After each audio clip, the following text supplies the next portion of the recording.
खाना तैयार हो चुका है और तुमने कमरे में खुद को ऐसे बंद किया हुआ है जैसे आशिक हो।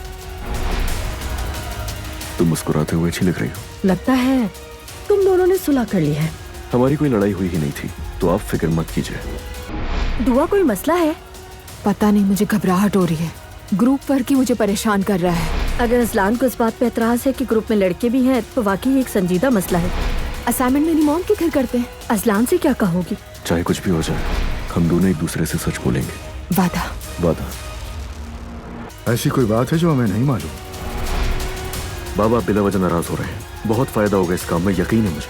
कितनी इन्वेस्टमेंट की है तुमने? मैं अकेला नहीं हूँ बाबा, और एक पार्टनर भी है, दुआ के बाबा रेहान साहब। क्या?